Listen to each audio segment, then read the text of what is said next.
It was called Drug City because of the crime, a lot of drugs, a lot of murders. Drug City had it all. Looking for a safe home, Vernell and his wife Pamela move into the Oxford Apartments in October 1989. It was a very nice place to live. They didn't just let anybody move into those apartments, and that was a good thing. Within a few days, Vernell meets several neighbors, including the tenant across the hall in apartment 213. I noticed that he was a white guy, which seemed a little bit odd because we were in a predominantly black neighborhood. He seemed very pleasant. He introduced himself as Jeff. But 6 months into his lease, Vernell starts to notice a foul odor in the apartment building. I can best describe it as meat rotting in the sun. It had gotten so bad, I went into our linen closet and I grabbed the bath towel and I rolled it up and placed it in the gap between the floor and the door. Vernell's wife soon traces the stench back to the source, their neighbor Jeff's front door. She told me that she was sitting in a chair in the hall waiting for him to come home. I felt bad for the white boy for to meet an angry black woman. He said that his meat had soured in his freezer, and I didn't believe he had any reason to lie. Come to find out that that wasn't the deal at all. Police found a grisly scene. A human head, several more skulls, and parts of body. One of the nation's worst mass murder cases ever. Inside apartment 213. That's when I met Jeffrey Dahmer. And after that, I never saw Jeff again. Jeff was not real. Jeffrey Dahmer, that was real.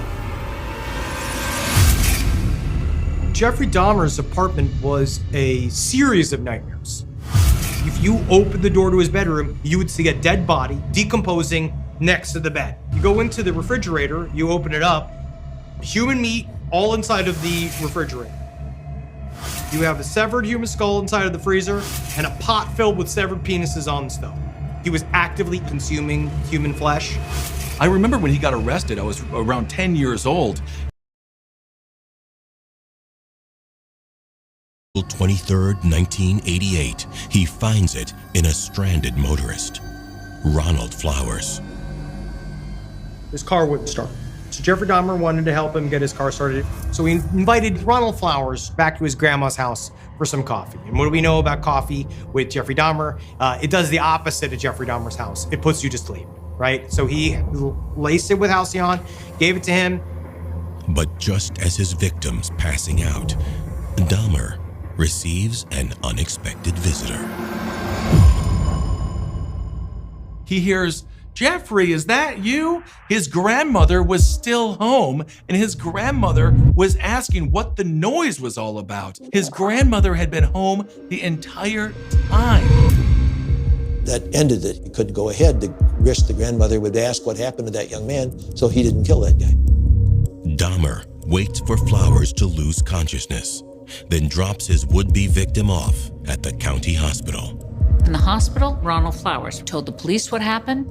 They arrested Jeffrey Dahmer, and once again, he talked his way out of it. Ronald Flowers was the only victim who escaped and survived and could have gotten Dahmer arrested if the authorities had believed him. You find out later on that you survived Jeffrey Dahmer. It's the ultimate nightmare come true. There was a little bit of a trust built. You hope are looking out for each other. And Jeffrey Dahmer manipulated that trust. The Flowers incident also breaks Dahmer's trust with someone else, his grandmother. Tensions are escalating. She knows he's bringing guys home. She knows that something smells terrible. But every time She asks him, she doesn't get a straight answer.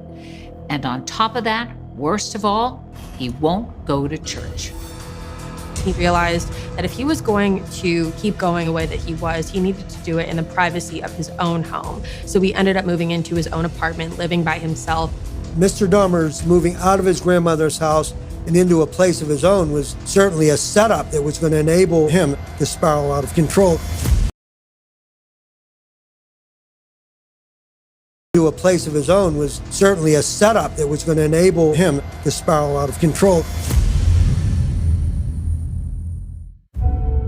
It's September 1988, and serial killer Jeffrey Dahmer has already stolen the lives of 4 men.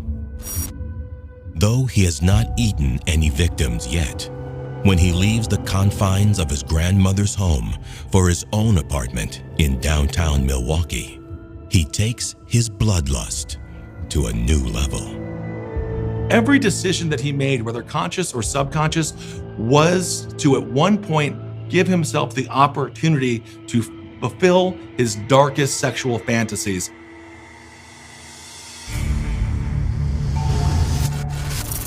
Just one day after his move, Dahmer once again gives in to his macabre desires when he approaches a 13-year-old boy. Jeffrey Dahmer lured him to his apartment by saying he would pay him $50 if he would pose for pictures in the nude. So the two of them ended up going back to Jeffrey's apartment together. Jeffrey made him coffee, tried to make him feel as comfortable as possible. The teen knows he's in too deep when Dahmer suddenly asks if he can listen to his stomach. And this boy saw an opportunity to run, and he took it. So he grabs his backpack and he runs out the door. He gets out, he runs away, he goes to the police. He's obviously in bad shape. Luckily, this boy remembers where he was with Jeffrey, so he points police into the direction of Jeffrey's apartment. Police go and knock on the door. Jeffrey was there, and he was arrested. Dahmer was charged by our office with sexual assault on this child, on this 13-year-old boy, and was found guilty by the judge. It's almost this sigh of relief of like, yes, he's finally been caught. He's finally off of the street. But it's only Dahmer's first known offense. He had a very slick, smooth-talking lawyer. He went to trial. The lawyer helped him out. And the judge gave him 1 year work release and 5 years probation. Certainly Dahmer did not unburden himself to any psychologist or social worker about what he had been doing. And whatever examination was conducted did not give rise to belief that he was a serial killer. But before he starts serving his time, Dahmer's determined to get one more fix. You think that Jeffrey Dahmer might be scared or chastened by the fact that he was sentenced to a year, but instead, before he goes to prison, he acts again. After meeting 24-year-old Anthony Sears at a club, Dahmer takes him home and subjects the aspiring model to his usual routine. He thought Sears was the hottest man he has ever seen. Usually when someone says you're attractive, you take it as a compliment. But if Jeffrey Dahmer says you're attractive, you got to take it as a threat. They drank, he kills him, he dismembers him, and he saves some body parts. But when it comes time to get rid of the body, Dahmer finds it harder to let go. With the murder of Anthony Sears, that's when necrophilia wasn't enough. So he would keep Anthony Sears' skull and he'd put it in a bag and he'd take it with him to work. Keeping some of the body parts and carrying them around to work, Dahmer's able to keep it with him as a kind of security blanket. The only thing Dahmer finds satisfaction from is the mutilation and the murder and the rape of his victims. And by keeping a piece of them, he can keep some of that high until he can go back out into the streets to do what he really wants to do.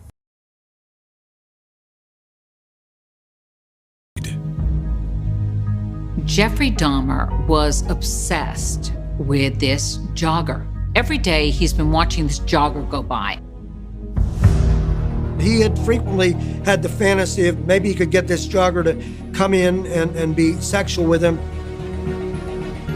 But the day Dahmer decides to finally put his plan into action, the jogger never shows. So he sets out in search of a new target.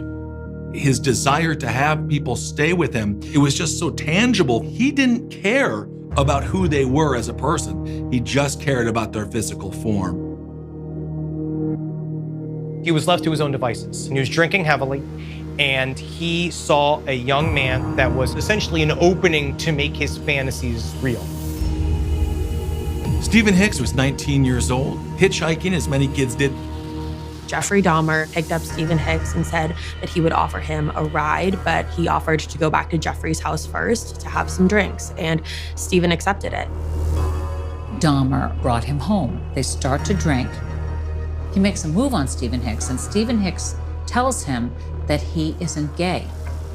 That's all it takes to send Dahmer over the edge.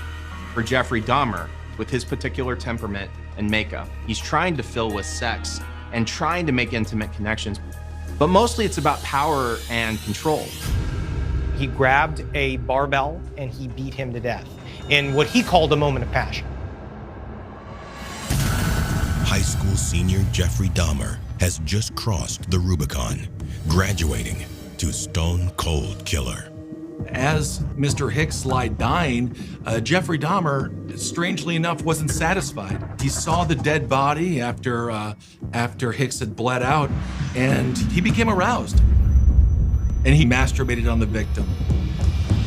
The part of him that knew it was wrong and knew there were consequences to his actions was probably scared about what was going to happen to him. But that thrill, that high that he's chasing, is just too irresistible.